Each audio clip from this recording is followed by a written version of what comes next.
हाल फिलहाल में हमारा यूनियन बजट आया है जिसमें हमने एक चीज देखी है कि काफी हद तक नई नई नीतियां आई हैं और उस बजट की वजह से सबसे पहले तो मैं आपको बता दूं कि एक बुरी चीज भी हुई है कि स्टॉक मार्केट जो थोड़ा क्रैश हुआ है।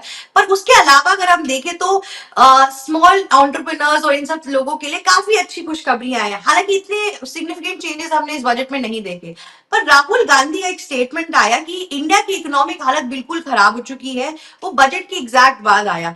अब जो पी चिदम्बरम है, उन्होंने यहाँ पे राहुल गांधी को इस पे बोला कि आप बिल्कुल गलत हैं, ऐसा कुछ भी नहीं है। और इस पे मैं पी चिदम्बरम के साथ सहमति करूंगी, अनुपमा जी और मोहन सर, क्योंकि इंडिया की जो इकोनॉमिक स्टेटस है वो काफी अच्छी चल रही है। हम $4 ट्रिलियन की इकोनॉमी पहुंच चुके हैं, जो कि एक डेवलपिंग नेशन के लिए बहुत बड़ी चीज है।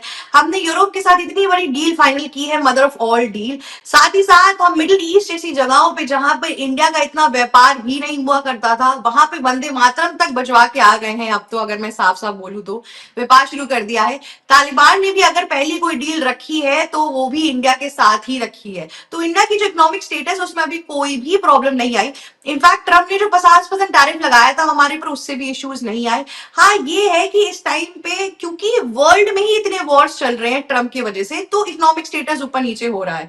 लेकिन पी चिदम्बरम जो इतने टाइम से फाइनेंस मिनिस्टर रहे हैं कांग्रेस के कार्यकाल में, अगर उन्होंने ये चीज बोल दी है तो ऑब्वियस सी बात है इसमें कमियां बहुत कम होंगी। पर मैं फिर भी जानना चाहूंगी कि आपके क्या विचार है। अनुपमा जी, आपसे शुरू करते हैं। जी बिल्कुल। अगर हम सबसे पहले राहुल गांधी की बात करते हैं, यहाँ पर स्टेटमेंट से ही शुरुआत होती है कि एक समय था जब डोनाल्ड ट्रंप ने भारत की जो इकोनॉमी थी उसे डेड बताया था, मतलब मरी हुई इकोनॉमी बताया था। जिस पर राहुल गांधी से जब सवाल किया गया तो राहुल गांधी ने भी कहा कि हाँ भाई, उसमें सहमति दी। जिसके बाद में सवाल ये खड़ा होता है कि जिस देश में आप रहते हैं, मतलब एक तरीके से सीधी सी बात है, जिस थाली का खाते उसी थाली में छेद करने वाली बात है। लेकिन यहाँ पर राहुल गांधी कहते हैं कि हाँ, मैं डोनाल्ड ट्रंप की जो बात है उससे मैं सहमति रखता हूं। अब सबसे बड़ी बात कि अगर हम राहुल गांधी की बात करें तो राहुल गांधी के पिछले 10 साल के अगर आंकड़ों की बात करें, उनके खुद के हलफनामे से वो बातें निकलकर सामने आती है कि उन्होंने मोदी सरकार में, मतलब 2014 से लेकर 2024 के बीच में सबसे ज्यादा उन्होंने निवेश किया है, और जो शेयर बाजार होते हैं उनमें। और आज उनके शेयर बाजारों की वैल्यू 2014 में 83 लाख थी और अब 2024 में 8 करोड़ 3 लाख हो चुकी है। तो इससे समझा जा सकता है कि भैया वो मोदी सरकार में माला माल हो रहे हैं, लेकिन तब भी देश की इकोनॉमी को बोल रहे हैं कि मरी हुई। अब दूसरी बड़ी बात कि भारत की अर्थव्यवस्था सबसे ज्यादा मजबूत है अगर पूरी दुनिया में देखा जाए। तो हाल ही में 2025 में रिपोर्ट सामने आई जिसमें बताया गया कि जो भारत की इकोनॉमी है वो चौथे नंबर पर पहुंच चुकी है, यानी कि जापान को पीछे छोड़कर भारत चौथे नंबर पर आ चुका है। और अब ये कहा जा रहा है कि 2028 तक भारत पहुंच जाएगा तीसरे नंबर पर।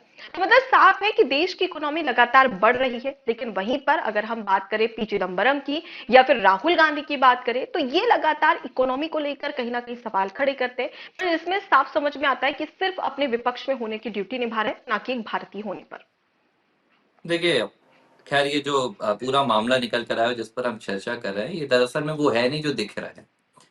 क्योंकि यूनियन बजट पर तो आपके पी चिदम्बरम ने भी आलोचना की है। उन्होंने कोई बीते दिन के बजट पर शाबाशी नहीं दी है सरकार को, लेकिन जिस स्टेटमेंट पर हम चर्चा कर रहे हैं, दरअसल ये एक पत्रकार के द्वारा आया। जब प्रेस कॉन्फ्रेंस करने आए जयराम रमेश और पी चिदम्बरम जो हमारे पूर्व वित्त मंत्री हैं, तो पत्रकार ने पूछा कि आज जब बजट आया है तो राहुल गांधी ने भारत की इकोनॉमी को डेड इकोनॉमी कहा था, तो क्या आज का बजट देखने के बाद आप राहुल गांधी के उस बयान को दोहराएंगे?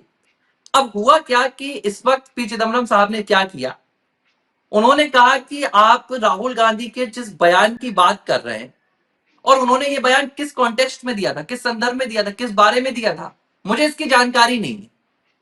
फिर उन्होंने कहा कि डोनाल्ड ट्रंप ने भारत की इकोनॉमी को डेड क्यों कहा था, मुझे इसकी भी जानकारी नहीं है, तो मैं इस पर कोई भी बयान नहीं दूंगा। यानी कि उन्होंने राहुल गांधी के बयान को तवज्जो नहीं दी, ये तक कह दिया कि मुझे जानकारी नहीं। अब पहली बात कि राहुल गांधी कौन है और पी चिदम्बरम कौन है। पी चिदम्बरम पूर्व वित्त मंत्री हैं, कांग्रेस पार्टी के दिग्गज नेता हैं, वरिष्ठ नेता हैं। राहुल गांधी ने जिस वक्त ये बयान दिया था, Rahul Gandhi leader of opposition थे और अभी भी हैं। पहली बात तो राहुल गांधी के बयानों को खुद उनकी कांग्रेस पार्टी के जो वरिष्ठ नेता हैं, ना तो वो सुन रहे हैं, ना उसको वो मान रहे हैं। ठीक है, एक बात तो ये निकल कर आई। दूसरी बात ये निकल कर आई कि मैं किसी बजट पर पी चिदम्बरम साहब की मुहर नहीं चाहूंगा। पी चिदम्बरम साहब वही हैं जो देश की संसद में खड़े होकर कह रहे थे कि भारत कभी डिजिटल पेमेंट सोच ही नहीं सकता। एक ऐसा अर्थशास्त्री जिसका विजन इतना कमजोर हो सकता है भारत को लेकर, तो मैं उनके किसी विश्लेषण की या उनकी किसी प्रक्रिया को मुहल नहीं मानूंगा भारत के किसी बजट में। आज भारत दुनिया में सबसे ज्यादा ट्रांजैक्शन करने वाला, ऑनलाइन ट्रांजैक्शन करने वाला देश बन चुका है। तो पी चिदम्बरम की यहां पर बात मैं इसलिए नहीं ले रहा हूं कि उन्होंने डेड इकोनॉमी भारत को नहीं कहा तो मैं खुश हो जाऊं। भारत के जो अपने आंकड़े हैं, भारत की जो अपनी अर्थव्यवस्था है, वो अपने आप में साक्ष्य, अपने आप में प्रमाण है कि भारत की अर्थव्यवस्था क्या है। शिवी ने भी बताया और अनुपमा ने भी बताया, हम चौथी सबसे बड़ी अर्थव्यवस्था है। कहानी यहां निकल कर आ रही कि कांग्रेस के भीतर क्या हो रहा है। राहुल गांधी जो लीडर ऑफ अपोजिशन है, उनके ही बातों से वित्त मंत्री कांग्रेस के जो रह चुके हैं वो सहमत नहीं है। तो सवाल उठ रहा है कि कांग्रेस पार्टी आपस में क्या कोई मंथन नहीं करती है? क्या राहुल गांधी, क्योंकि लीडर ऑफ अपोजिशन का दायित्व क्या होता है? अपनी मनमर्जी नहीं चलाना, विपक्ष को लेकर चलना, आपको पूरे विपक्ष की सहमति साथ में रखनी होती है। यहां तो आपके अपने ही पार्टी के नेता साथ में नहीं है आपके, तो इसका क्या मतलब निकल रहा है? राहुल गांधी अगर वित्त मंत्री से अपने विचार विमर्श नहीं करते कोई बयान देने से पहले, खासतौर पर किन बयानों पर? भारत की अर्थव्यवस्था से जुड़े हुए, तो क्या राहुल गांधी अमेरिका से विचार विमर्श करते हैं? किसी अमेरिकी सलाहकारों से वो मशवरा लेते हैं? मलेशिया में बैठे हुए लोगों से लेते हैं? सवाल तो ये है।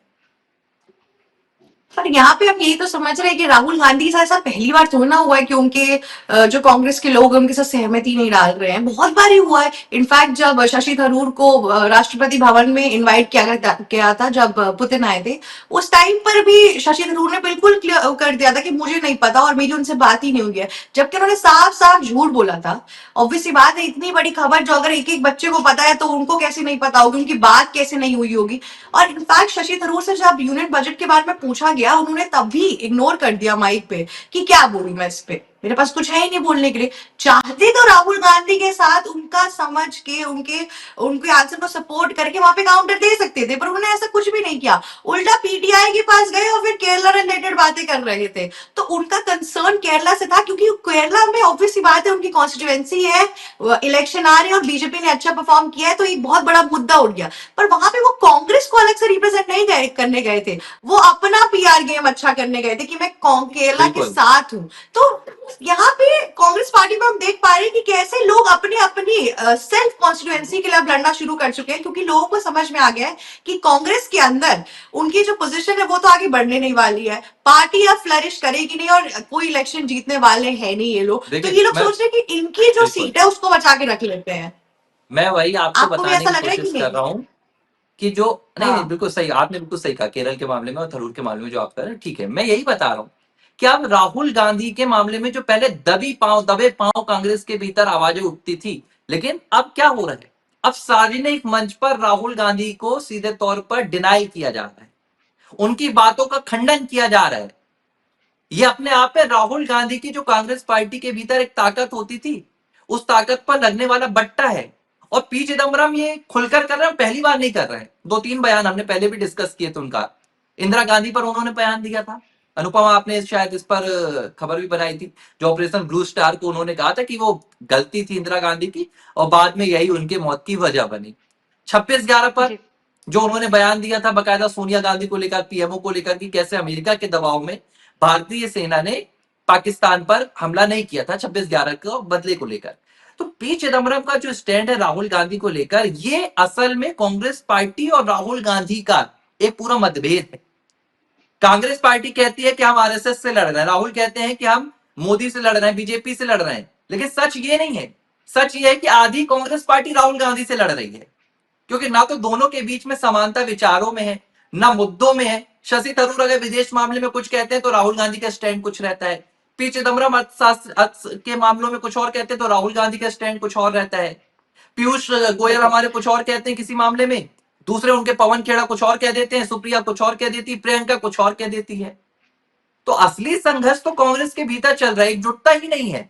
अब जिस पार्टी में एकजुटता नहीं, जिनके नेता आपस में राहुल गांधी और पी चिदम्बरम एक दूसरे की बात नहीं मान रहे हैं, वो देश को क्या बता रहे हैं कि बजट ऐसा है, बजट वैसा है। पहले तो मुझे ऐसा लगता है कि यहाँ पर कांग्रेस पार्टी ना व्यक्तिगत छवि बचाओ पार्टी बन चुकी है, क्योंकि राहुल एग्जैक्टली। गांधी, मुझे याद है कि डीके शिव कुमार जब विदेशी दौरे पर गए थे, वो हाल ही में शायद स्विट्जरलैंड गए थे, इकोनॉमी को लेकर, कर्नाटक की अर्थव्यवस्था को लेकर, वहां पर निवेश को लेकर एक मीटिंग करने के लिए गए थे।